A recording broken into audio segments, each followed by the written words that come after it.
Dans la Rome antique, les généraux victorieux défilaient sous les acclamations, couronnés de lauriers, vénérés comme des dieux vivants. Pourtant, derrière eux, une voix murmurait sans relâche « Memento mori, souviens-toi que tu es mortel ». Ce simple rappel, au cœur du moment de gloire, servait de pilier, ramenant leur esprit à la réalité. C'était bien plus qu'une mise en garde. C'était la reconnaissance que la véritable force ne réside pas dans l'illusion d'une invincibilité temporaire, mais dans la conscience humble et authentique de sa propre humanité. Chez Sagesse en évolution, nous croyons que la confiance, tout comme ce murmure antique, doit être solidement ancrée, non pas dans l'apparence, mais dans l'essence. Aujourd'hui, il ne s'agit pas simplement d'appliquer des affirmations motivantes ou de masquer ses peurs avec des sourires forcés. Il s'agit d'un voyage intérieur, une construction patiente et méthodique de soi, brique par brique, avec des pratiques qui ont traversé les siècles et dont la pertinence demeure intacte. Imaginez un instant.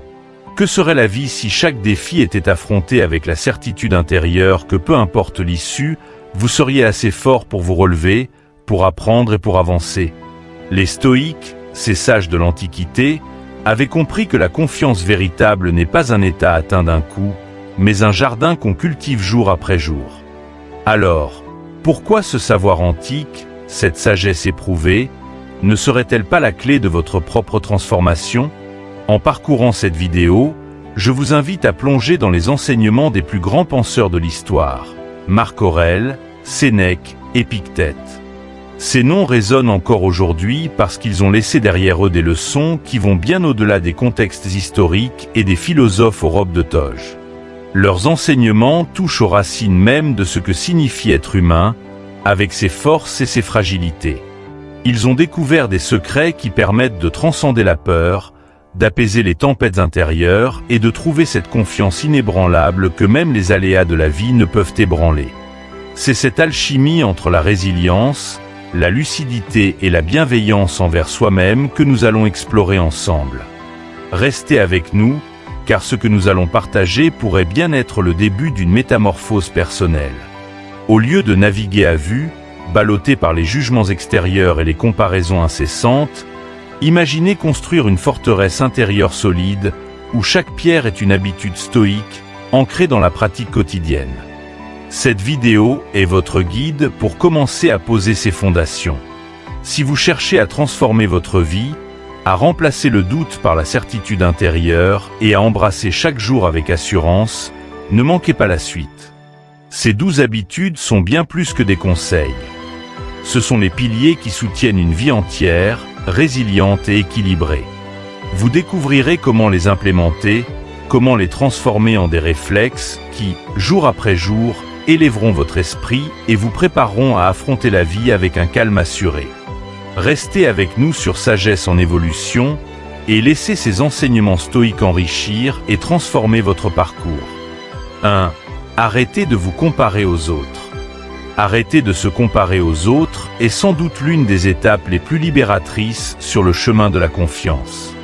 Nous vivons dans un monde où chaque succès, chaque instant de bonheur et chaque accomplissement est exposé à la vue de tous, surtout à travers les réseaux sociaux.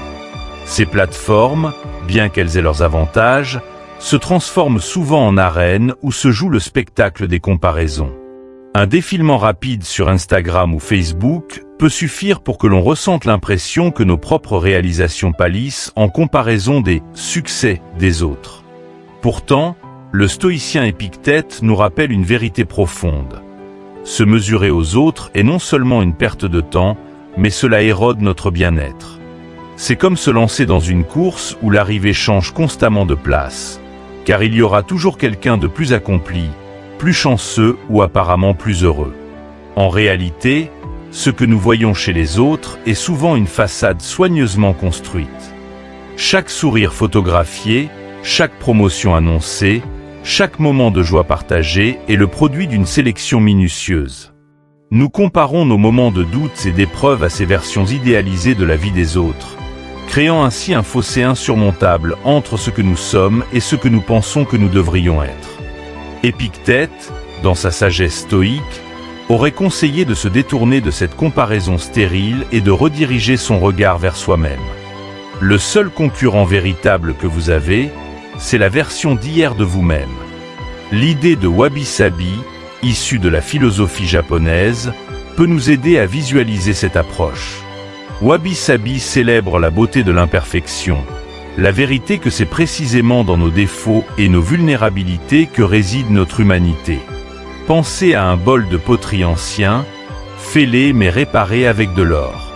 Sa valeur ne réside pas dans une perfection sans faille, mais dans la beauté et l'histoire que chaque imperfection raconte.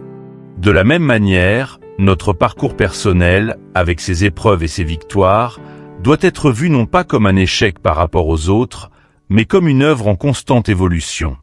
Considérez l'histoire de deux amies, Léa et Camille.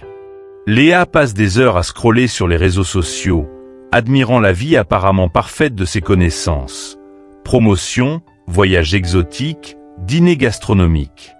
Chaque image la fait se sentir un peu plus insatisfaite de sa propre vie, où le stress du travail et les moments de solitude sont bien réels. Camille, de son côté, a appris à tourner son attention vers ce qu'elle peut contrôler.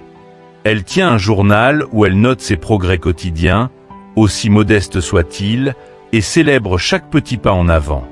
Alors que Léa lutte pour maintenir sa confiance, Camille se renforce chaque jour en appréciant son parcours personnel.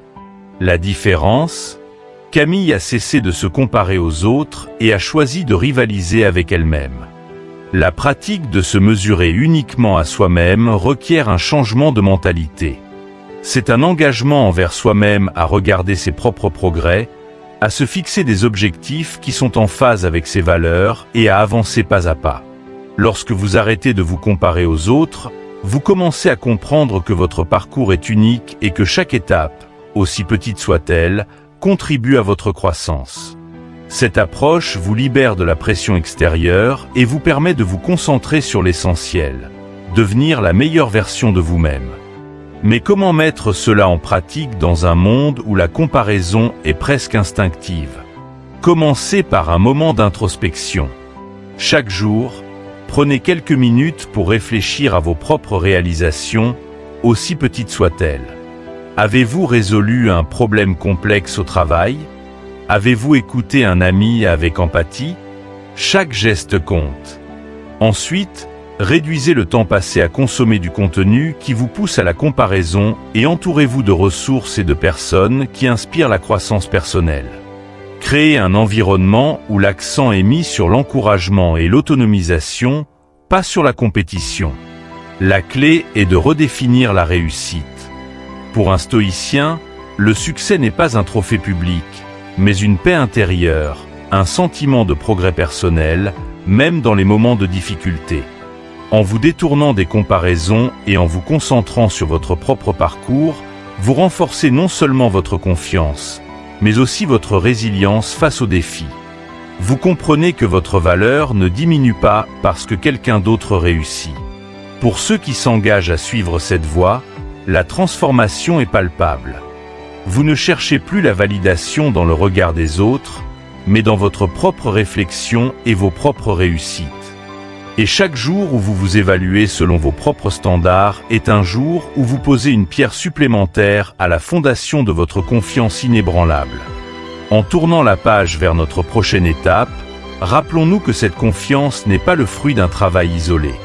Le chemin vers une confiance profonde se nourrit des choix que nous faisons chaque jour et des personnes qui nous entourent. Restez avec nous pour découvrir comment s'entourer de personnes positives peut amplifier ce sentiment de confiance et nourrir votre propre évolution. 2. Entourez-vous de personnes positives. Sénèque, l'un des plus grands penseurs stoïciens, ne laissez jamais au hasard le choix de ses relations. Fréquentez des gens qui vous font devenir meilleur, disait-il. Cette phrase, simple en apparence, cache une vérité fondamentale sur la façon dont nous nous façonnons et influençons notre propre vie. L'environnement dans lequel nous évoluons, surtout les personnes qui nous entourent, est l'un des déterminants les plus puissants de notre état d'esprit et de notre confiance. Chaque personne dans notre vie agit comme un miroir. Certaines reflètent nos forces et nous poussent à les exploiter, tandis que d'autres amplifient nos faiblesses ou plantent des graines de doute. Mais comment discerner quelles personnes nourrissent véritablement notre croissance et lesquelles nous retiennent? Pour mieux comprendre l'importance cruciale de s'entourer de personnes positives, prenons l'exemple de Z, un marchand de Bagdad médiéval. Lorsque son entreprise s'est effondrée à cause de la perte d'une cargaison précieuse, Z s'est retrouvé au bord du désespoir. Il aurait pu passer ses journées avec d'autres commerçants en faillite, échanger des histoires de malchance et se complaire dans l'apitoiement. Mais Z a choisi une voie différente. Il a commencé à fréquenter le marché prospère où les affaires battaient leur plein, observant et écoutant des marchands couronnés de succès. Ces interactions lui ont permis d'absorber leurs méthodes, d'observer leur détermination et d'adopter leurs attitudes résilientes. Petit à petit, la présence de ces modèles positifs a insufflé à Z la force de reconstruire son entreprise. Et en un an, il a dépassé son succès précédent. Son échec initial est devenu le tremplin vers un succès encore plus grand. Tout cela grâce à l'influence de son entourage. Votre esprit, comme un jardin, ne peut s'épanouir dans un sol stérile. Imaginez un jardinier qui souhaite faire pousser des roses magnifiques. S'il choisit un terrain pauvre et ombragé, les plantes lutteront pour survivre et leur floraison sera rare, voire inexistante. Mais s'il choisit un sol fertile, riche en nutriments et baigné de lumière, les roses fleuriront avec éclat. De la même manière, votre esprit a besoin d'un environnement sain pour se développer. S'entourer de personnes positives, celles qui inspirent, encouragent et défient vos croyances limitantes, agit comme un engrais naturel qui stimule votre croissance intérieure. Nous avons tous rencontré des personnes qui, par leur simple présence, élèvent notre humeur et élargissent notre vision du possible. Ce sont les amis qui célèbrent sincèrement nos succès, qui posent des questions stimulantes et qui offrent des perspectives encourageantes. À l'inverse, il existe des relations qui, même inconsciemment, nous tirent vers le bas. Les personnes négatives, constamment plongées dans le doute, la critique ou le pessimisme, peuvent éroder notre confiance comme une pluie acide attaquant la surface d'une pierre. Pour adopter cette habitude stoïque, il est essentiel de faire un inventaire honnête de votre cercle social. Qui dans votre vie vous fait sentir capable, inspiré et prêt à conquérir vos rêves? Qui, au contraire, vous laisse épuisé ou rempli de doutes? Cela ne signifie pas nécessairement couper les liens avec toutes les personnes toxiques, mais apprendre à moduler le temps et l'énergie que vous leur consacrez. Savoir cultiver les relations qui ajoutent de la valeur à votre vie est un acte de sagesse et d'autoprotection. Pensez aux personnes qui ont marqué positivement votre parcours. Peut-être est-ce un mentor qui vous a encouragé dans un moment de doute, un ami qui a cru en votre potentiel avant même que vous ne le voyiez, ou un collègue dont l'enthousiasme est contagieux. Ces figures sont précieuses et méritent une place de choix dans votre vie. Inversement, souvenez-vous d'un moment où vous avez été entouré de personnes qui minimisaient vos rêves ou amplifiaient vos craintes. Comment vous sentiez-vous? Probablement démoralisé, comme si le monde était rétréci et que vos ambitions étaient soudain hors de portée. S'entourer de personnes positives, ce n'est pas seulement une question de soutien moral. C'est un levier psychologique qui influence vos croyances sur ce qui est possible. Lorsque vous êtes entouré de personnes qui osent viser haut, qui voient les obstacles comme des défis et non des échecs, votre propre vision de la vie change. Vous commencez à voir les opportunités là où d'autres voient des impasses. Les stoïciens avaient bien compris cette dynamique. Ils savaient que la qualité des relations a un impact direct sur la qualité de la réflexion et, par extension, sur la qualité de la vie elle-même. Si vous doutez encore de la puissance de cette habitude, essayez une expérience simple. Passez une journée entière avec des personnes optimistes et pleines d'énergie, et notez comment vous vous sentez à la fin de la journée. Puis, passez une autre journée entourée de personnes négatives ou critiques. Vous remarquerez la différence immédiate dans votre humeur, votre motivation et même votre posture. Rappelez-vous que la qualité de votre vie dépend largement de la qualité des personnes qui la peuplent. Comme Z qui a transformé son échec en succès grâce à un entourage positif. choisissez judicieusement ceux qui vous entourent. Leurs influences, leurs attitudes et leurs perspectives deviendront les vôtres avec le temps. Cette étape est cruciale pour créer un environnement propice à la confiance et à la croissance intérieure. 3. Prenez soin de votre corps. Prendre soin de son corps est une habitude que beaucoup négligent, souvent au profit d'objectifs plus abstraits ou de responsabilités pressantes. Pourtant, Marc Aurèle, un empereur stoïcien dont la vie était marquée par la discipline et la sagesse, nous rappelle que l'âme se teinte de la couleur de ses pensées. Mais au-delà de cette affirmation sur le pouvoir de l'esprit, Marc Aurèle comprenait aussi que l'esprit et le corps sont indissociables. Le corps n'est pas simplement un véhicule pour l'esprit, il est son refuge, son sanctuaire.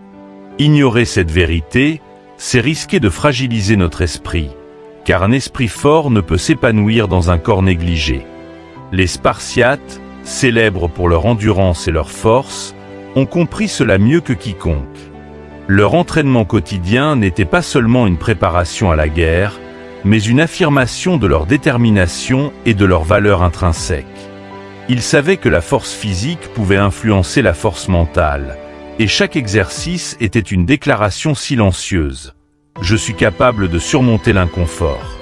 Bien sûr, l'objectif n'est pas de devenir un guerrier, mais d'adopter cette philosophie de soins réguliers pour renforcer à la fois le corps et l'esprit. Des gestes simples comme une marche matinale ou quelques minutes d'étirement envoient un puissant message à notre subconscient. Je mérite de prendre soin de moi. C'est un acte d'amour propre et de reconnaissance. Dans notre société moderne, où la sédentarité est souvent la norme, nous devons réapprendre à valoriser notre corps. Trop souvent, nous attendons un signe d'alerte sous la forme d'une maladie ou d'une fatigue extrême pour réaliser l'importance de ce soin. Pourtant, le simple fait de bouger, de respirer profondément, de ressentir ses muscles se tendre et se détendre peut avoir un effet transformateur. La science moderne nous le confirme. L'exercice physique libère des endorphines, améliore l'humeur et réduit le stress. Mais au-delà des bienfaits scientifiques, il y a une résonance plus subtile, presque philosophique. Prendre soin de son corps, c'est cultiver la discipline. Et la discipline, comme le savaient les stoïciens, est la racine de la confiance. Imaginez un jardinier qui néglige ses plantes. Peu importe à quel point il les aime ou combien il parle d'elles avec admiration, sans soin, elles dépériront. De la même manière, nous pouvons nourrir nos esprits de pensées positives et de sagesse. Mais si nous négligeons le support physique, cet équilibre se rompt. Prenez l'exemple d'un moine zen, autrefois hanté par le désir de l'illumination. Son maître lui a dit, avant d'atteindre l'illumination, soigne le jardin du temple. Chaque jour, à force de travail physique, le moine a vu ses angoisses s'apaiser, son corps se renforcer et, avec lui, son esprit devenir plus clair. À la fin de l'année, il comprit que l'illumination ne venait pas de la seule méditation, mais de l'harmonie entre le soin du corps et de l'esprit. Prendre soin de son corps ne nécessite pas de transformation radicale ni d'engagements extrêmes. Inutile de se lancer dans des marathons ou de devenir un adepte du fitness. Commencez simplement par intégrer de petites habitudes qui font une grande différence au fil du temps. Une promenade de 10 minutes après le déjeuner, quelques mouvements de stretching le matin ou choisir des aliments qui nourrissent votre corps plutôt que de le fatiguer sont autant de gestes qui accumulent des bénéfices à long terme. Ces actions quotidiennes envoient un signal à votre subconscient. Je suis important, je mérite des soins. Cette conscience nourrit la confiance en soi d'une manière que peu de choses peuvent égaler. Pensez à la fois où vous avez surmonté un défi physique, même modeste. Peut-être était-ce une randonnée plus longue que prévu ou un cours de yoga qui vous a mis à l'épreuve. Après coup, vous avez probablement ressenti cette vague de satisfaction et de confiance. Vous avez prouvé à votre esprit que votre corps pouvait être un allié, et cela renforce la perception que vous avez de vous-même. Ces petites victoires renforcent l'idée stoïque selon laquelle chaque acte est un entraînement pour les moments plus grands. Lorsque vous prenez soin de votre corps régulièrement, vous êtes mieux préparé à affronter les défis mentaux et émotionnels. Vous développez une forme de résilience qui se manifeste dans votre posture, votre façon de respirer et même la clarté de votre pensée. Une autre perspective enrichissante est l'idée que le soin du corps est un acte de respect envers vous-même. Trop souvent, nous sommes généreux envers les autres, mais sévères envers nous-mêmes. Considérons un exemple quotidien. Imaginez un parent dévoué qui consacre toute son énergie à prendre soin de ses enfants, négligeant son propre bien-être. Avec le temps, l'épuisement s'installe et la capacité à donner de l'amour et de la patience diminue. Ce n'est qu'en prenant soin de soi que l'on peut véritablement s'occuper des autres. Prendre soin de son corps n'est pas égoïste, c'est un acte fondamental pour pouvoir s'épanouir et être une source de soutien pour ceux qui nous entourent. En conclusion, intégrer le soin du corps dans votre routine quotidienne, même à petite échelle, est une manière puissante de cultiver la confiance et la résilience. Chaque effort physique, chaque mouvement, chaque respiration consciente est une déclaration silencieuse mais puissante. Je suis important. Et cette conviction se propage dans tous les domaines de votre vie, renforçant non seulement votre corps, mais aussi votre esprit. 4. Soyez gentil avec vous-même. La bienveillance envers soi-même est une notion trop souvent mal comprise et sous-estimée, surtout dans une société qui valorise l'ambition, la productivité et la perfection. Pourtant, les stoïciens, souvent perçus comme austères et rigides, avaient une compréhension profonde de l'importance de l'autocompassion. Pour eux, la force intérieure et la résilience ne se bâtissaient pas sur l'autocritique incessante, mais sur un équilibre entre la rigueur et la douceur envers soi-même. Cela peut sembler paradoxal, mais être gentil avec soi-même, loin d'être une faiblesse, est en réalité un acte de sagesse. Pour illustrer cette idée, pensez à la célèbre parabole des deux loups. L'un des loups représente l'autocritique, la dureté envers soi-même, le jugement constant. L'autre loup incarne la bienveillance, la capacité à reconnaître ses erreurs sans s'y engloutir et à s'accorder le droit à l'imperfection. Lequel de ces loups l'emportera?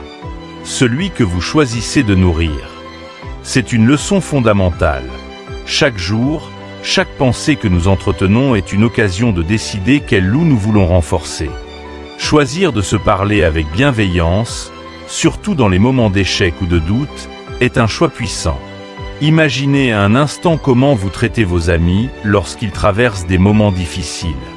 Lorsque votre meilleur ami vous confie qu'il a échoué à un entretien important, vous ne lui dites pas qu'il est incompétent ou qu'il ne mérite pas le succès.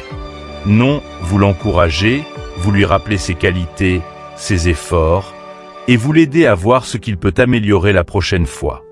Alors, pourquoi nous parlons-nous avec tant de dureté, nous, les premiers à avoir besoin de soutien? La bienveillance envers soi-même, comme le préconisaient les stoïciens, consiste à se traiter de la même manière que nous traiterions un ami cher. L'autocompassion, ce n'est pas se complaire dans l'inaction ou trouver des excuses à chaque échec. C'est reconnaître la réalité de la condition humaine. Nous faisons des erreurs, nous échouons, et cela fait partie du processus de croissance. Marc Aurèle, un empereur stoïcien qui portait sur ses épaules le poids de tout un empire, savait que l'autocompassion était cruciale.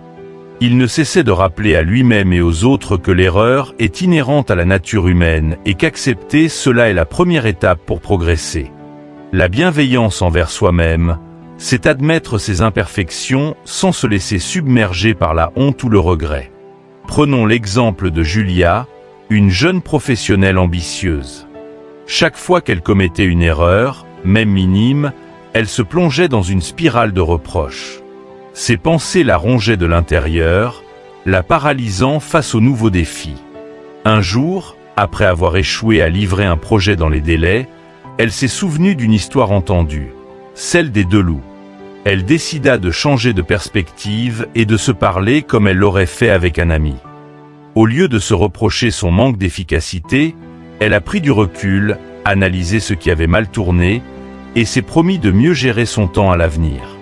Cette simple modification de son discours intérieur a transformé sa façon d'aborder ses erreurs et a fait d'elle non seulement une professionnelle plus résiliente, mais aussi une personne plus heureuse. La pratique de l'autocompassion ne se limite pas aux mots que nous nous disons. C'est un état d'esprit qui se reflète dans nos actions quotidiennes. Cela peut signifier prendre une pause lorsqu'on est épuisé, accepter de demander de l'aide sans se sentir coupable, ou reconnaître que même le repos est une forme de productivité. Cette bienveillance envers soi-même construit un espace mental où la confiance peut s'enraciner et croître. En se traitant avec respect et douceur, nous posons les bases d'une confiance qui ne dépend pas des succès extérieurs, mais d'un sentiment intérieur de valeur. Une autre illustration vient des enseignements bouddhistes qui partagent des similitudes avec la philosophie stoïcienne. Un moine enseignait que si l'on laissait une coupe tomber et se briser, la sagesse n'était pas dans le fait de se maudire pour la chute, mais dans la manière dont on ramassait les morceaux et les utilisait pour apprendre. Cette image est puissante. Lorsque nous échouons, ce n'est pas le moment de nous accabler, mais de nous reconstruire avec bienveillance, en tenant compte de nos erreurs pour devenir plus forts. Le stoïcisme n'a jamais prôné la froideur ou l'insensibilité. Au contraire, il valorise l'acceptation de la nature humaine dans toute sa complexité. Épictète, par exemple, enseignait que ce ne sont pas les événements qui nous troublent, mais la manière dont nous les percevons. Si nous choisissons de percevoir nos erreurs comme des opportunités d'apprendre et non comme des preuves de notre inaptitude, nous renforçons notre résilience et notre confiance. Se pardonner, c'est reconnaître que la perfection est une illusion et que la croissance vient de l'acceptation et de l'adaptation. Alors, comment commencer à nourrir le bon loup? Chaque fois que vous vous surprenez à être dur envers vous-même, faites une pause et imaginez que vous parlez à un ami dans la même situation. Quelles paroles réconfortantes lui diriez-vous? Essayez de vous les dire à vous-même. Prenez le temps de célébrer vos efforts, même si le résultat n'est pas à la hauteur de vos attentes. La confiance que vous construisez ainsi est plus solide et durable, car elle repose sur une fondation de compassion et d'acceptation. 5. Pratiquez un dialogue intérieur positif. Pratiquer un dialogue intérieur positif est l'une des pratiques les plus puissantes pour développer une confiance authentique et durable. Nos pensées façonnent notre perception du monde et influencent directement la façon dont nous réagissons aux événements. Marc Aurèle, un sage parmi les sages, a écrit « Tout est en vous-même, votre façon de penser ». Cette simple affirmation renferme une vérité profonde. Si notre esprit est empli de doutes, de critiques et de peur, notre réalité se teinte de ces sentiments. À l'inverse, un esprit nourri de paroles positives et bienveillantes devient un terrain fertile pour la croissance personnelle et la confiance. Prenons l'exemple inspirant d'Amenemhat, un scribe égyptien qui vécut il y a plus de 3000 ans. Chaque jour, avant de commencer son travail, Amenemhat répétait des affirmations telles que « Mes mains sont habiles, mon esprit est vif, mon travail est digne ». Ces mots, loin d'être des gestes de vanité, étaient une forme de programmation mentale. Grâce à cette pratique quotidienne, il entamait chaque journée avec la conviction de sa propre compétence. Ses écrits étaient si précis et magnifiquement exécutés que certains exemples subsistent encore, témoignage de son savoir-faire et de sa confiance. Cette histoire montre que les paroles que nous nous adressons ne sont pas simplement des murmures sans importance. Elles sont la fondation sur laquelle repose notre perception de nous-mêmes et notre capacité à agir avec assurance. Imaginez commencer chaque journée en vous disant « Je suis capable, je suis résilient, et chaque pas que je fais compte ». Ces mots, dits devant un miroir ou murmurés dans un moment de calme, peuvent sembler insignifiants au début. Pourtant, tout comme une goutte d'eau qui tombe constamment au même endroit finit par creuser la pierre, des affirmations répétées sculptent peu à peu notre réalité intérieure. Au fil du temps, votre esprit apprend à reconnaître ces mots comme vrais, et cette croyance s'infiltre dans vos actions quotidiennes. Pratiquer un discours intérieur positif ne signifie pas nier la réalité ou se voiler la face aux difficultés. Il s'agit plutôt de choisir intentionnellement de se rappeler ses forces et de s'encourager, même au milieu des défis. Considérez un athlète sur le point de s'élancer dans une course importante. Avant le coup de sifflet, il pourrait se dire « Je suis prêt, « J'ai travaillé dur pour ça ». Ces mots alimentent sa motivation et sa confiance, le poussant à donner le meilleur de lui-même. De la même manière, dans nos vies de tous les jours, nous avons besoin de cette voix intérieure qui nous soutient, qui nous rappelle que même lorsque nous trébuchons, nous avons en nous les ressources pour nous relever. L'importance de la pratique régulière du dialogue intérieur positif se manifeste également dans la manière dont nous faisons face aux critiques extérieures. Si votre esprit est constamment renforcé par des affirmations de valeur et de compétences, les paroles négatives ou les échecs passagers n'ont plus le même pouvoir destructeur. Lorsque vous êtes convaincu, au plus profond de vous, de votre potentiel et de votre force, une critique ou un revers devient une simple information à analyser et non un reflet de votre valeur personnelle. Un exercice simple mais efficace consiste à prendre un moment chaque jour pour se placer devant un miroir et se féliciter. Pas seulement pour les grandes réalisations, mais pour les efforts constants, les petites victoires quotidiennes. Cela peut être aussi simple que de se dire « Aujourd'hui, j'ai été patient dans une situation difficile » ou « Je suis fier de la manière dont j'ai surmonté cette tâche ». Ces compliments, adressés avec sincérité, renforcent la confiance et créent un cycle de positivité. Ils nous aident à nous rappeler que nous sommes plus que nos erreurs ou nos moments de doute. Cette pratique peut aussi prendre la forme d'un journal de gratitude où chaque soir, vous notez 3 choses que vous avez faites avec succès ou qui ont apporté de la joie à votre journée. Ces moments, lorsqu'ils sont notés régulièrement, deviennent des preuves tangibles de votre capacité à progresser, à affronter les défis et à grandir. Il s'agit de dresser une liste continue de réussites et de qualités, un témoignage personnel qui sert de rempart contre les doutes. Pour ceux qui se demandent s'il est réellement possible de transformer son dialogue intérieur, il est important de savoir que la science de la psychologie appuie cette idée. Des recherches ont montré que le cerveau ne fait pas toujours la distinction entre ce qui est vécu et ce qui est imaginé. Si vous vous parlez avec bienveillance et encouragement, votre esprit réagira en conséquence, renforçant les circuits neuronaux associés à la confiance et au bien-être. Alors, comment commencer cette pratique? Chaque fois qu'une pensée négative surgit, arrêtez-vous et reformulez-la de manière constructive. Par exemple, au lieu de penser « je n'y arriverai jamais », dites-vous « cela peut être difficile, mais j'apprends et je m'améliore ». Au fil du temps, cette réorientation devient plus facile et plus naturelle.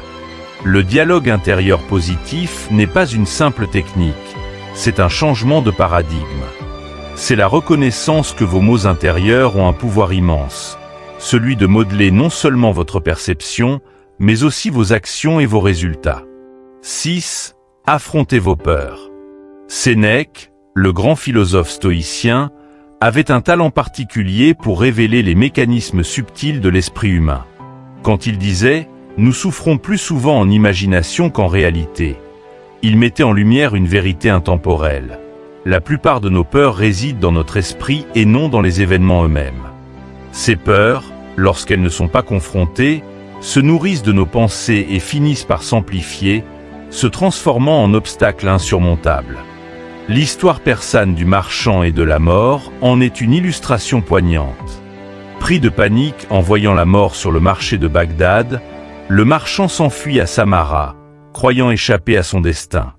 Mais, ironiquement, c'est là qu'il la rencontre. Fuir nos peurs nous mène souvent exactement là où nous ne voulons pas être. Affronter ces peurs est une pratique essentielle pour construire une confiance solide. Il ne s'agit pas d'éliminer complètement la peur, ce qui serait irréaliste, mais de la comprendre et de la maîtriser. Pour un stoïcien, la peur est un messager, un signal indiquant où se trouve notre prochaine zone de croissance. Imaginez que vous vous tenez au bord d'un précipice, hésitant à sauter dans l'inconnu. La peur peut vous paralyser ou vous pousser à réfléchir, à évaluer vos capacités, à préparer un saut mesuré. C'est dans cette réflexion et cette préparation que réside la force du stoïcisme. Non pas nier la peur, mais l'affronter avec discernement. Visualiser ses peurs est une technique que les stoïciens pratiquaient activement, connue sous le nom de préméditation des mots. Ils prenaient le temps de contempler les pires scénarios possibles, non pas pour s'y complaire, mais pour se préparer mentalement à ce qui pourrait arriver. Cette anticipation réduisait l'effet de surprise et la panique si l'événement redouté se produisait réellement. Par exemple, imaginez que vous ayez peur de parler en public. La simple pensée de monter sur scène peut provoquer des sueurs froides et une accélération du pouls. Au lieu de fuir cette peur, prenez le temps de visualiser l'événement. Imaginez-vous debout devant le public, ressentez l'inconfort initial, puis voyez-vous commencer à parler, trouver votre rythme et finalement recevoir des applaudissements sincères. Cette visualisation, répétée avec réalisme et détail, aide à démystifier l'événement et à réduire l'intensité de la peur. Cependant, la visualisation seule ne suffit pas. Pour vraiment surmonter la peur, il faut passer à l'action, même à petite échelle. Relevez de petits défis pour vous prouver que la peur n'est pas insurmontable. Si parler en public est votre crainte, commencez par exprimer vos idées dans un petit cercle d'amis ou lors d'une réunion informelle. Si la peur de l'échec vous paralyse, engagez-vous dans un projet où l'échec, bien que possible, n'aura pas de conséquences majeures. Chaque fois que vous relevez un défi, aussi petit soit-il, vous envoyez un message à votre subconscient. Je peux gérer cela. Cette accumulation de petites victoires renforce votre confiance et diminue la puissance de vos peurs. Prenons l'exemple de Clara, une jeune entrepreneuse terrifiée par l'idée de lancer son premier produit. Elle imaginait les critiques, le rejet et l'échec total. Chaque jour, ses peurs l'empêchaient de franchir le pas. Un jour, inspirée par les principes stoïciens, elle décida de prendre une petite action. Présenter son idée à un groupe de collègues bienveillants. Bien que ses mains tremblaient et que sa voix était hésitante au début, elle parvint à aller jusqu'au bout de sa présentation. À sa grande surprise, ses collègues lui apportèrent des retours positifs et des suggestions constructives. Cette première étape, bien qu'imparfaite, l'a poussée à avancer, à affronter la peur suivante avec un peu plus de confiance. S'affronter à ses peurs n'est pas seulement une question de courage, mais aussi de compréhension. Pourquoi avons-nous peur de certaines choses? Souvent, la peur est alimentée par des croyances limitantes ou des expériences passées qui ont laissé une empreinte émotionnelle forte. Le stoïcien, face à cela, adopte une posture d'analyse et de déconstruction. Par exemple, si vous craignez de ne pas être à la hauteur, demandez-vous: d'où vient cette croyance? Est-elle fondée sur des faits ou sur des perceptions erronées? L'esprit critique et la rationalité, chers aux stoïciens, permettent de remettre en question ses pensées et de diminuer leur emprise. Il est important de se rappeler que la peur elle-même n'est pas l'ennemi. C'est notre réaction à celle-ci qui peut devenir problématique. Si nous fuyons systématiquement, la peur grandit, s'étend et finit par envahir des aspects de notre vie où elle n'a pas sa place. En revanche, chaque fois que nous l'affrontons, nous réduisons son pouvoir. Comme le dit un vieux proverbe arabe, la peur est une compagne qui marche à côté des courageux. L'affronter ne signifie pas être sans peur, mais avancer malgré elle. Au fur et à mesure que vous apprenez à relever de petits défis et à affronter vos peurs, vous remarquerez que votre confiance commence à se solidifier. Vous comprendrez que la peur n'est plus une barrière infranchissable, mais un indicateur de là où vous devez concentrer votre énergie. Et lorsque la peur se présente à nouveau, comme elle le fera inévitablement, vous saurez comment l'accueillir. Non pas comme une ennemie à fuir, mais comme une compagne sur votre chemin vers la croissance. 7. Faites les choses pour lesquelles vous êtes doué. Faire ce pourquoi vous êtes naturellement doué est une étape cruciale pour développer une confiance profonde et durable. Aristote, le grand philosophe grec, parlait de l'eudémonia, un état de bonheur et de plénitude qui naît de l'épanouissement de ses talents et de ses capacités.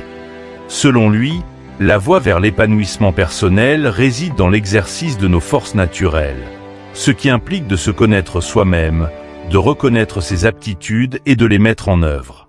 Cet acte simple mais puissant peut transformer la manière dont nous percevons notre place dans le monde et nourrir une confiance solide. Pensez à l'histoire du jeune viking qui, pendant des années, s'obstinait à maîtriser l'épée comme ses camarades. Malgré des efforts incessants, il échouait constamment et sa confiance s'effritait à chaque échec. Un jour, dans un élan de frustration, il saisit un arc et, à sa grande surprise, découvrit un talent naturel pour le tir à l'arc.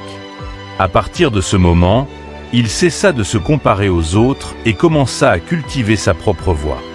Cet acte simple, celui de suivre sa passion et d'utiliser ses compétences innées, le transforma en un guerrier redoutable et respecté, non pas parce qu'il s'était conformé aux attentes des autres, mais parce qu'il avait osé écouter sa propre voix intérieure. Cette histoire nous enseigne une vérité essentielle. Parfois, la confiance ne se construit pas en essayant de rentrer dans un moule imposé par la société ou par notre entourage, mais en découvrant et en cultivant ce qui nous rend uniques.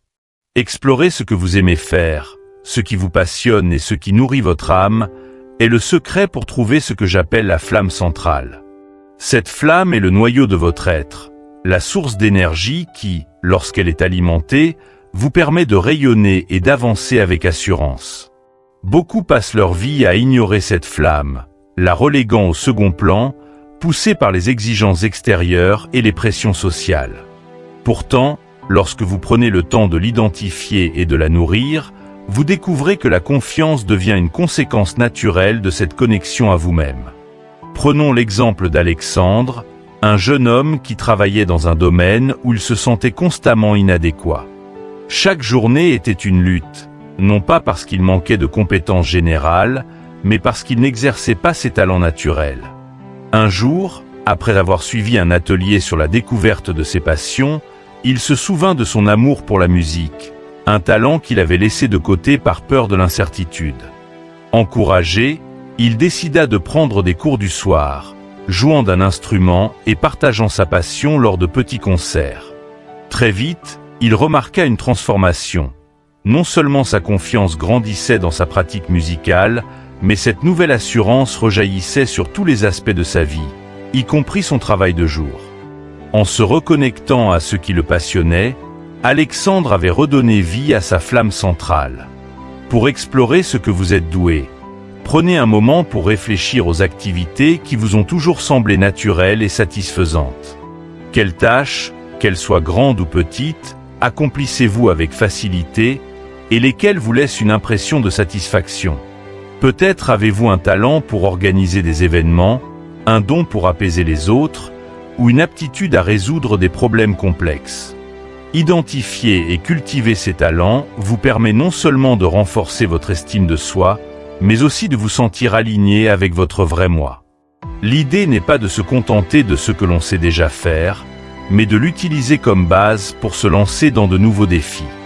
La confiance naît de la capacité à relever des défis tout en sachant que l'on peut s'appuyer sur des compétences solides et prouvées. C'est un équilibre entre la sécurité intérieure et la croissance extérieure. En combinant la pratique de vos forces naturelles et l'exploration de nouveaux terrains, vous créez un cercle vertueux où chaque réussite alimente la suivante, renforçant ainsi votre confiance. L'enseignement des stoïciens et d'Aristote converge ici. Le bonheur et la confiance ne se construisent pas en se conformant aux attentes des autres, mais en développant ce qui est intrinsèquement bon en nous. Et cela ne veut pas dire que l'on doit abandonner toute tâche difficile ou tout aspect de la vie qui n'est pas instinctivement facile. Au contraire, en vous appuyant sur ce que vous faites naturellement bien, vous développez la résilience nécessaire pour affronter des défis plus grands. Vous devenez comme un arbre qui, enraciné dans un sol riche et bien nourri, peut étendre ses branches et affronter les tempêtes sans craindre de se déraciner. Pour mettre cette pratique en action, commencez par une simple liste. Notez 5 choses que vous faites bien, même si elles semblent triviales.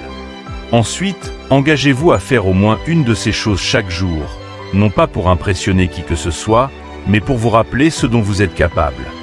Vous découvrirez que cette pratique quotidienne de ce que vous êtes doué renforce votre confiance et prépare le terrain pour de plus grands défis. En cultivant ce qui vous rend unique, vous alimentez une source de confiance inépuisable. C'est cette confiance, enracinée dans l'authenticité, qui vous permettra de naviguer à travers les moments de doute et d'incertitude. Et alors que nous progressons dans cette exploration des habitudes stoïques pour développer une confiance inébranlable, Nous allons découvrir comment accepter les critiques avec grâce. Car même lorsque l'on suit sa passion et que l'on développe ses talents, la vie nous confrontera inévitablement à des avis extérieurs. La façon dont nous les recevons peut renforcer notre confiance ou la miner. 8. Apprenez à accepter les critiques avec grâce. Apprendre à accepter les critiques avec grâce est un art subtil, souvent difficile à maîtriser mais essentiel pour développer une confiance inébranlable. Dans une société où la validation externe est souvent survalorisée, recevoir une critique peut se révéler déstabilisant. Pourtant, Épictète, l'un des plus influents philosophes stoïciens, enseignait que la sagesse commence véritablement lorsqu'on n'est pas perturbé par les critiques. Cette capacité à maintenir son calme et à chercher des leçons même dans les remarques les plus acerbes transforme la critique d'une menace en une opportunité de croissance. Il est facile de prendre les critiques de manière personnelle et de les voir comme des attaques contre notre valeur. Mais le stoïcisme nous invite à une approche différente. Considérer chaque commentaire, positif ou négatif, comme un outil de réflexion. Pour cela, l'histoire du maître de thé japonais, Senoriki, est éclairante. Lorsqu'il fut critiqué par un samouraï pour la manière dont il menait sa cérémonie du thé, il ne s'est pas emporté ni n'a cherché à se justifier immédiatement. Au lieu de cela, il proposa de refaire la cérémonie avec grâce et concentration. Le résultat fut si impressionnant que le samouraï, comprenant la beauté et la maîtrise derrière chaque mouvement, retira sa critique et s'inclina devant le maître. Cette histoire montre que la critique, lorsqu'elle est acceptée avec humilité et sagesse, peut devenir une occasion de révéler et de renforcer notre maîtrise de soi. Comment faire de cette pratique une habitude? Commencez par une pause consciente de 3 respirations avant de réagir. Cette pause, aussi simple soit-elle, est une manière puissante de reprendre le contrôle de vos émotions. La première respiration vous permet de reconnaître l'impact émotionnel immédiat de la critique. La seconde respiration vous donne le temps de réfléchir à la nature de la critique. Est-elle constructive? Y a-t-il une part de vérité qui mérite d'être explorée? Enfin, la troisième respiration vous rappelle que la critique est souvent plus révélatrice de la perspective de la personne qui la formule que de votre propre valeur intrinsèque. Cette pause avant la réaction est cruciale pour éviter de répondre impulsivement et de défendre votre ego. Lorsque vous acceptez une critique sans vous sentir attaqué, vous démontrez une confiance et une maturité remarquables. Imaginez un dialogue entre 2 collègues au travail. L'un critique la présentation de l'autre en disant « Je pense que ton argument était confus ». La réaction instinctive pourrait être de se défendre immédiatement, de justifier le choix de l'argument ou même de rejeter la critique. Mais avec une approche stoïque, la personne critiquée prend une pause, respire et répond calmement « Merci pour ton retour. Peux-tu m'expliquer ce qui t'a paru confus ?» En agissant ainsi, elle montre non seulement une ouverture d'esprit, mais transforme la critique en un apprentissage potentiel. Accepter la critique avec grâce ne signifie pas absorber sans discernement tout commentaire négatif. Il est essentiel de distinguer les critiques constructives qui peuvent vous aider à vous améliorer, des critiques destructrices ou mal intentionnées qui ne visent qu'à démoraliser. Le stoïcien pratique l'analyse rationnelle pour décider si une critique mérite d'être prise en compte. Cela implique de se poser des questions telles que « La personne qui critique est-elle un expert ou une personne bienveillante qui veut mon bien ? Ai-je entendu cette critique de manière répétée et de différentes sources ? Si la réponse est oui, il est probablement sage d'y prêter attention. La critique constructive peut être un outil puissant de croissance. Si quelqu'un vous dit que votre manière de communiquer est parfois confuse, c'est l'occasion de réfléchir et de perfectionner cette compétence. Pensez à des artistes ou des écrivains de renom qui cherchent activement des critiques honnêtes pour affiner leur article. Ils comprennent que chaque commentaire, même difficile à entendre, est un pas de plus vers l'excellence. Le maître calligraphe Persky, au lieu de se décourager face aux critiques sévères, demanda « Où puis-je m'améliorer ?» est un parfait exemple de cette sagesse. Des années plus tard, Il devint l'un des artistes les plus reconnus de son temps. Toutefois, même lorsque la critique est infondée ou teintée de négativité, elle offre une autre forme de leçon, la pratique de l'indifférence stoïque. Si un commentaire ne contient aucune vérité utile et ne vise qu'à déstabiliser, il est essentiel d'apprendre à le laisser glisser sans impact sur notre bien-être. Comme l'enseignait Épictète, nous ne pouvons pas contrôler ce que les autres disent, mais nous pouvons contrôler notre réaction à leurs mots. Développer cette indifférence face aux critiques non constructives est une marque de confiance inébranlable. Pour intégrer cette habitude à votre quotidien, exercez-vous à demander des retours de manière proactive. Cela peut sembler contre-intuitif, mais chercher activement la critique montre que vous êtes ouvert à l'amélioration et non gouverné par la peur de l'échec. Demandez des opinions à des personnes que vous respectez, en leur précisant que vous êtes ouvert aux critiques constructives. Cela prépare votre esprit à accueillir ces retours comme des éléments de progression et non comme des attaques. En résumé, apprendre à accepter la critique avec grâce est une démarche qui nécessite de la pratique et de la persévérance. Mais chaque effort que vous faites pour accueillir et examiner les critiques renforce votre confiance et votre résilience. 9. Fixez-vous des objectifs réalistes.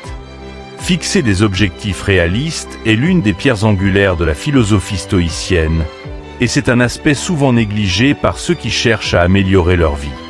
Trop souvent, nous sommes tentés par des changements spectaculaires, des transformations du jour au lendemain. Cependant, le stoïcisme nous enseigne que le véritable progrès est graduel et s'acquiert par des efforts constants et mesurés.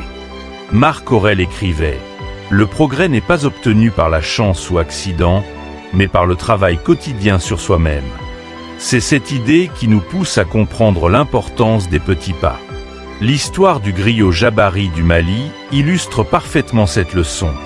Jabari rêvait de devenir le plus grand conteur de son peuple, un objectif ambitieux qui aurait pu sembler écrasant. Mais il ne s'est pas lancé dans une quête irréaliste pour mémoriser des milliers d'histoires en une nuit. Au lieu de cela, il a pris l'engagement modeste mais soutenu d'apprendre une histoire par jour. À première vue, cela peut paraître insignifiant, mais après des années de pratique, Jabari maîtrisait un répertoire impressionnant et était devenu le plus renommé des griots. C'est la puissance des objectifs réalistes. Ils permettent de construire une base solide, jour après jour, jusqu'à ce que la somme de ces petites actions aboutisse à une transformation remarquable. Cette approche est fondamentale, car elle ancre la confiance en la rend réalisable. Lorsque vous vous fixez des objectifs trop ambitieux ou irréalistes, l'échec semble inévitable, ce qui érode la confiance en soi. Les stoïciens nous enseignent que la modération et la constance sont les clés de l'accomplissement. Au lieu de viser immédiatement un exploit grandiose, concentrez-vous sur des objectifs réalistes qui vous motivent et vous permettent de progresser graduellement. Vous souhaitez écrire un livre? Commencez par une page par jour. Vous voulez courir un marathon? Engagez-vous d'abord à courir quelques kilomètres chaque matin. Chaque petite victoire compte, car elle renforce votre sentiment de capacité et prépare le terrain pour des réussites futures. La pratique de la kaizen, un concept japonais qui prône l'amélioration continue par de petits ajustements, rejoint parfaitement cette philosophie stoïcienne. Ce principe nous rappelle que le changement ne doit pas être soudain pour être efficace. Même une amélioration d'1 degré chaque jour, si elle est maintenue, peut mener à un progrès colossal au fil du temps. Imaginez une personne qui se consacre chaque matin à lire quelques pages d'un livre. En un mois, elle aura peut-être fini un livre entier, et en un an, des dizaines de livres.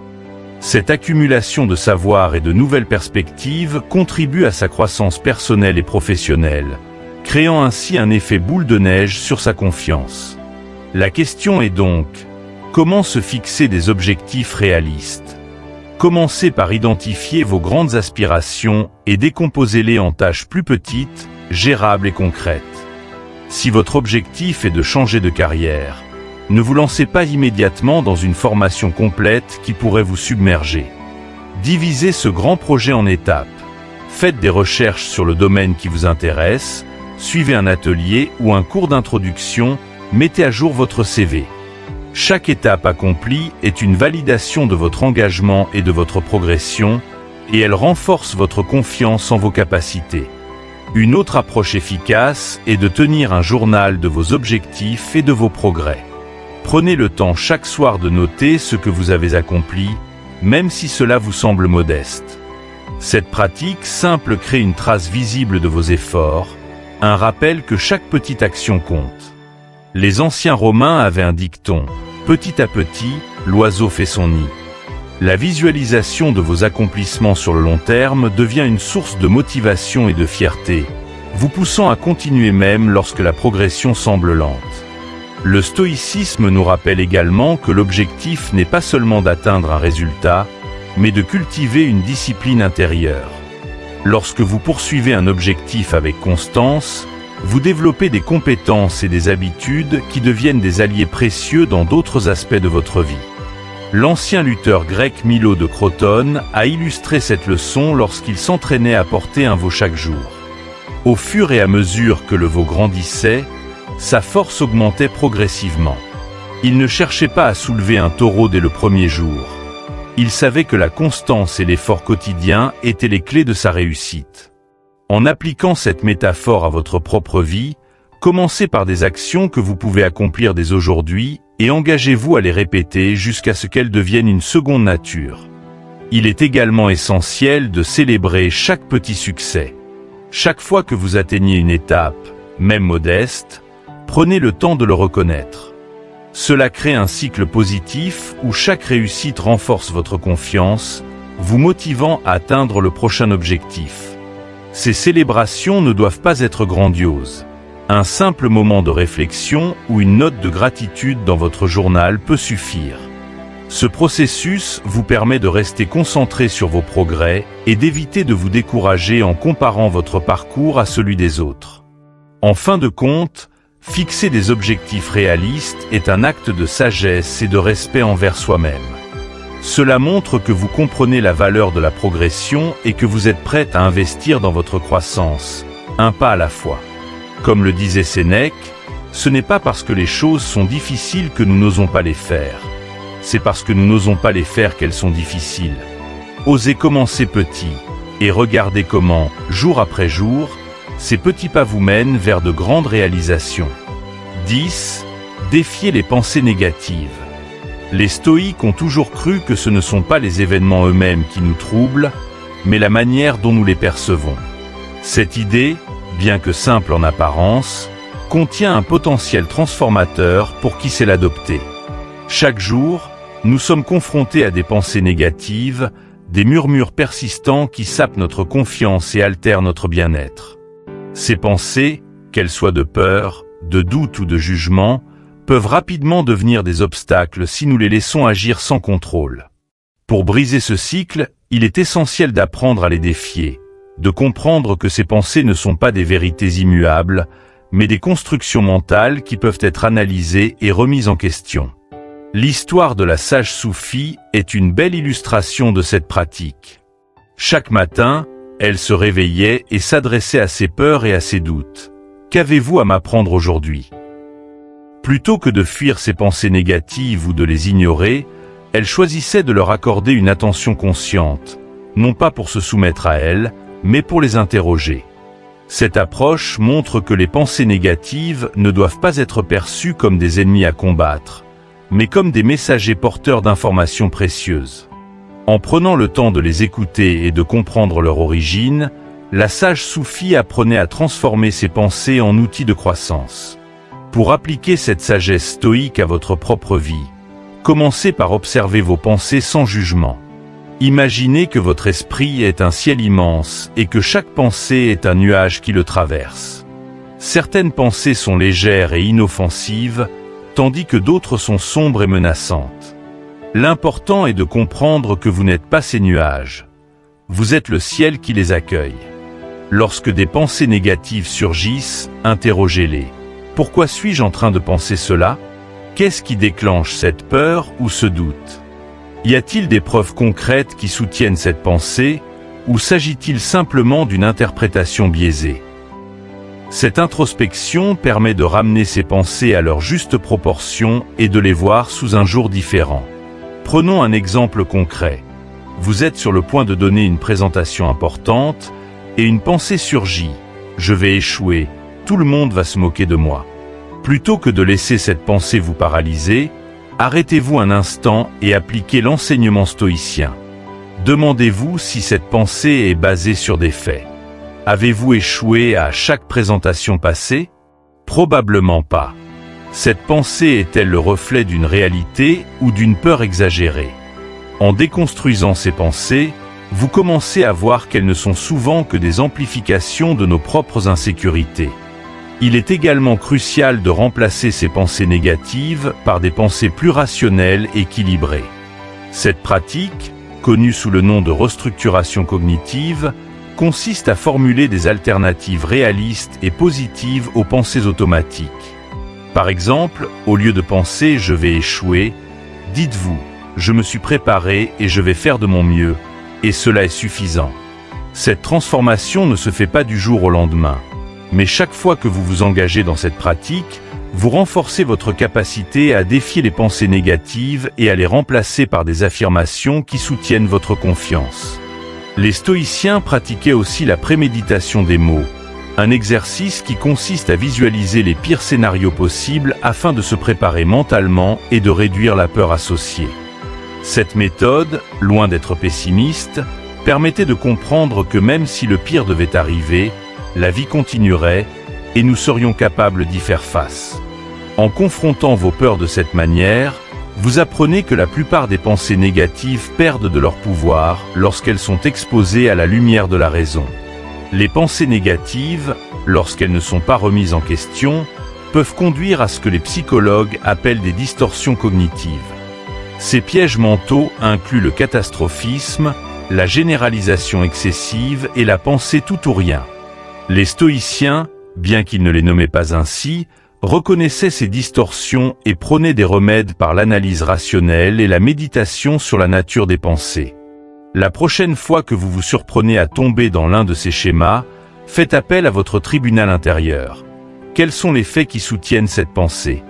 Quelles preuves montrent que cette pensée est erronée? Traitez vos pensées comme un avocat qui cherche des preuves, et non comme un juge qui prononce immédiatement une sentence. Il est aussi bénéfique de partager vos réflexions avec quelqu'un de confiance. Parfois, parler de ses peurs et de ses doutes à un ami ou un mentor peut apporter une perspective extérieure précieuse. Cette personne peut vous aider à voir que vos pensées sont souvent déformées par vos émotions et peuvent être corrigées par un regard bienveillant et objectif.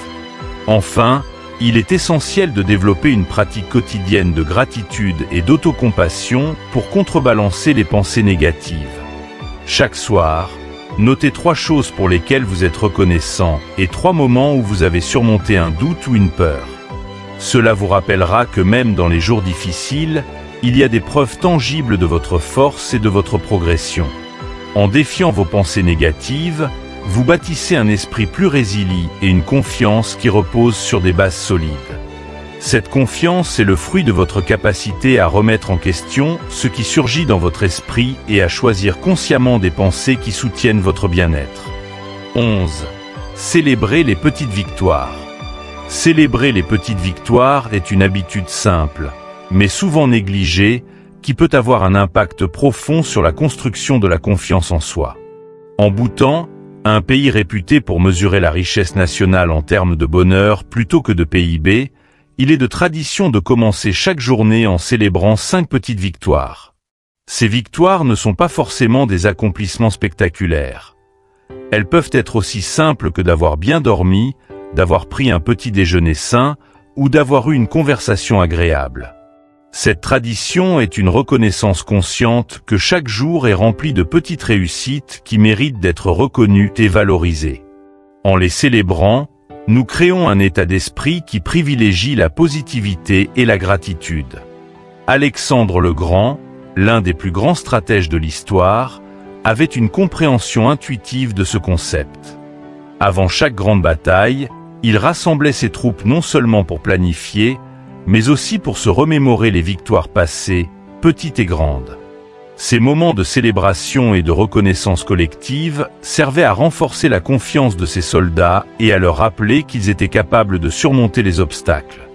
La leçon que nous pouvons en tirer est que la confiance n'est pas seulement bâtie sur de grandes réalisations, mais sur une accumulation de succès quotidiens qui, ensemble, créent un sentiment de compétence et de résilience.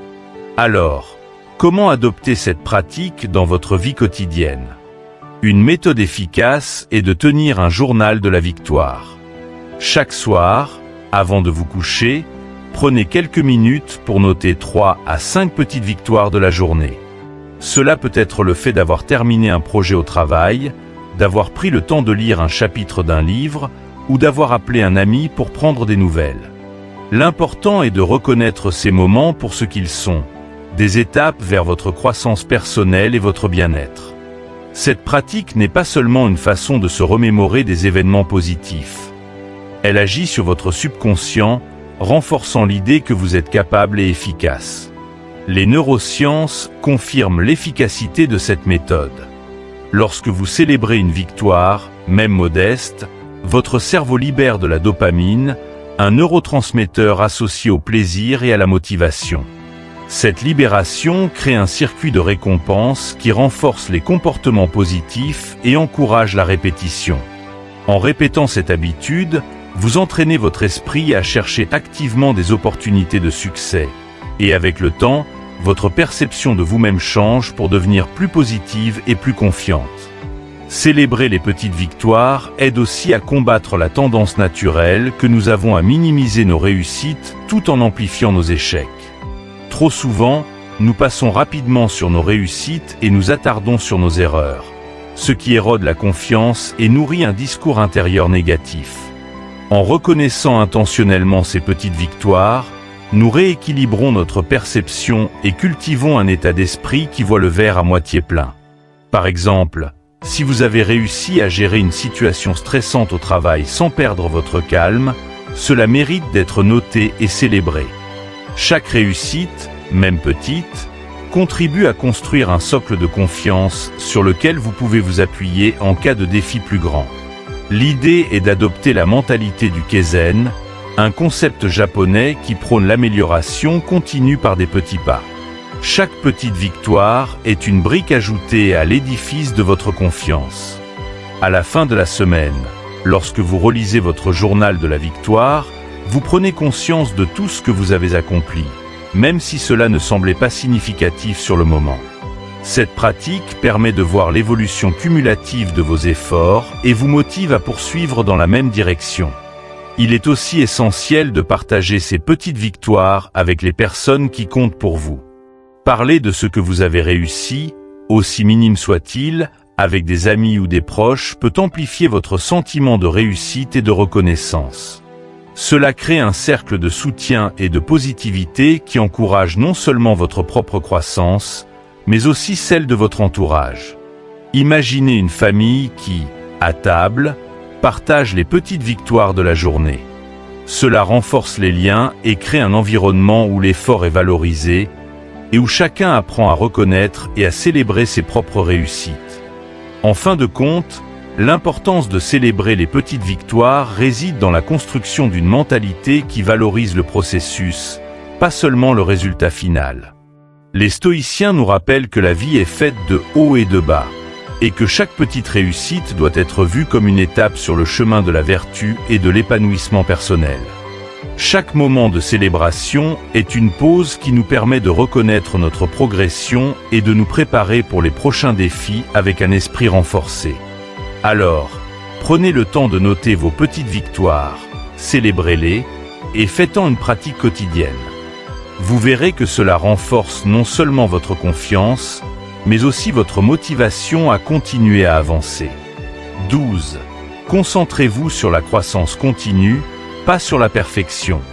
Se concentrer sur la croissance continue plutôt que sur la perfection est sans doute l'un des enseignements les plus libérateurs que l'on puisse adopter.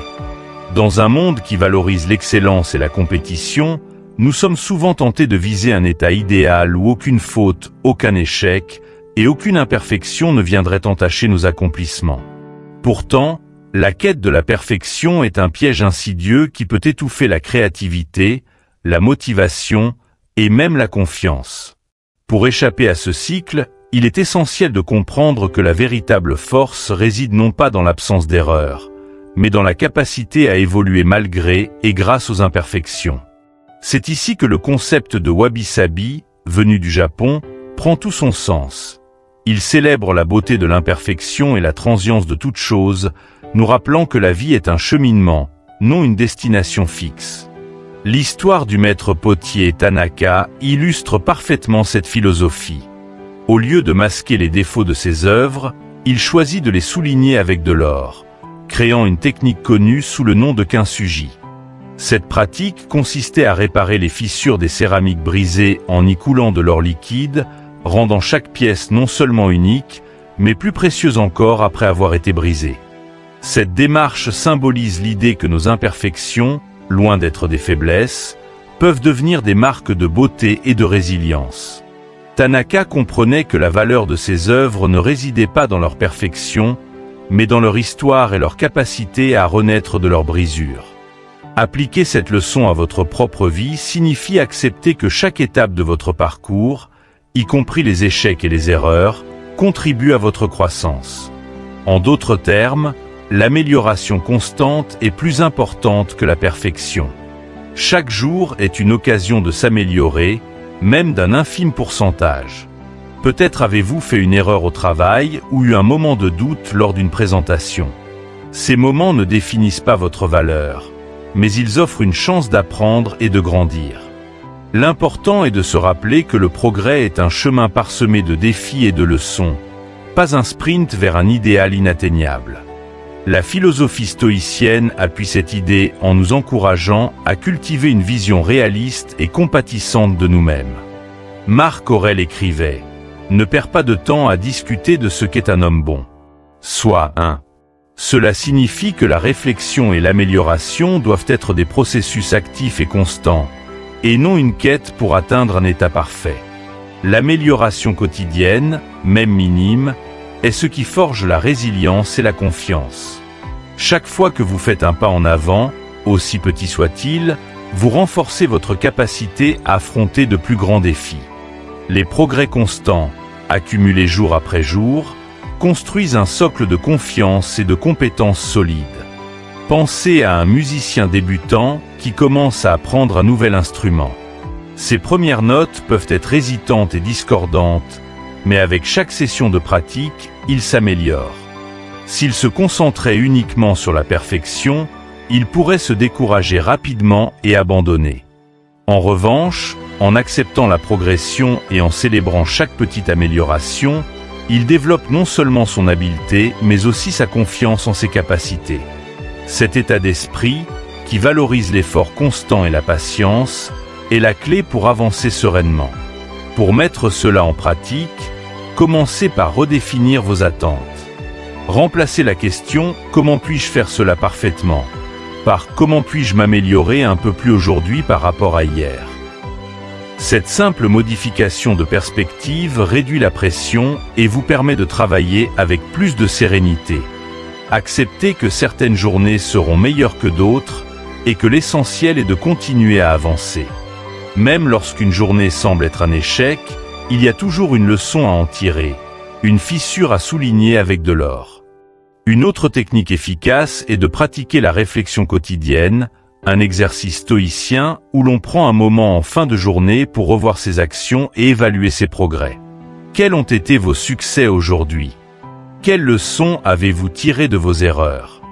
En reconnaissant ces moments, vous cultivez un état d'esprit axé sur la croissance et la résilience, et non sur la perfection. Il est également important de s'entourer de personnes qui partagent cette philosophie et qui comprennent que la croissance est un processus continu. Échanger avec des amis ou des mentors qui valorisent l'amélioration plutôt que la perfection vous aidera à rester motivé et à voir vos propres progrès sous un jour positif. Rappelez-vous que personne n'est à l'abri des erreurs, et que chaque personne que vous admirez a probablement connu son lot de défis et d'échecs. Ce qui les distingue, c'est leur capacité à persévérer et à apprendre de chaque expérience. La perfection est une illusion qui peut étouffer la passion et éroder la confiance. En adoptant l'idée que la vie est un processus continu d'apprentissage et d'amélioration, vous pouvez libérer votre potentiel et aborder chaque jour avec la certitude que vous avancez, peu importe la vitesse. Tout comme le maître potier Tanaka qui a transformé des pièces brisées en œuvres d'art uniques, vous pouvez transformer vos erreurs et vos imperfections en points forts qui enrichissent votre parcours. Alors, concentrez-vous sur la croissance, non sur la perfection. Célébrez chaque étape, chaque amélioration, même minuscule. Car la véritable confiance ne vient pas d'un état parfait et immuable, mais de la conviction que vous pouvez continuer à apprendre, à grandir et à évoluer tout au long de votre vie. C'est ce voyage, et non la destination, qui façonne la personne forte et résiliente que vous êtes en train de devenir. Votre voyage vers la confiance inébranlable commence par des gestes modestes, des actions répétées qui, comme le bambou chinois, semblent d'abord imperceptibles mais finissent par révéler une croissance spectaculaire. Ce qui est fascinant avec le bambou, c'est qu'il peut passer des années à développer son réseau de racines, invisible à la surface, puis soudainement, il pousse de plusieurs mètres en quelques semaines.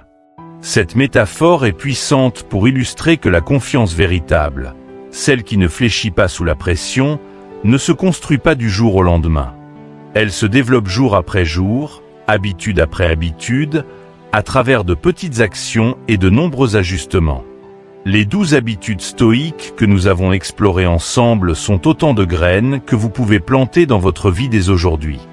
Rappelez-vous qu'il ne s'agit pas de rechercher un état parfait. La perfection est une illusion qui peut vous ralentir et même saboter votre progression. Ce qui compte, c'est de vous concentrer sur une amélioration continue et de vous accorder la permission de trébucher en cours de route. Chaque fois que vous appliquez l'une de ces habitudes, que ce soit en arrêtant de vous comparer aux autres, en acceptant les critiques avec grâce ou en célébrant vos petites victoires, vous renforcez un peu plus vos racines.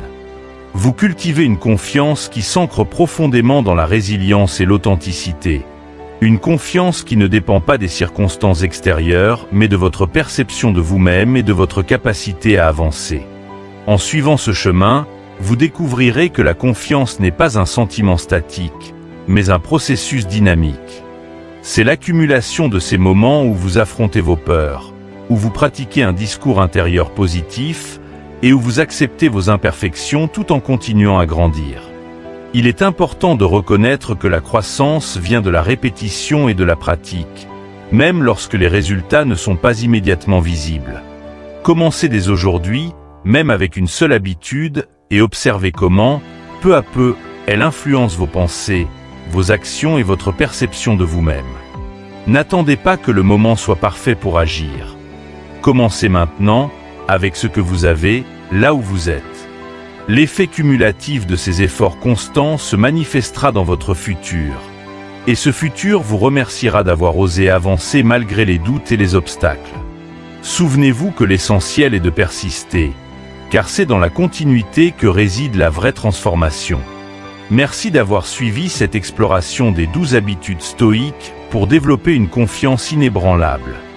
Si cette vidéo vous a apporté de la valeur et vous a inspiré à commencer ou à poursuivre ce cheminement, n'hésitez pas à aimer la vidéo, à la partager avec ceux qui pourraient en bénéficier et surtout à vous abonner à Sagesse en Évolution.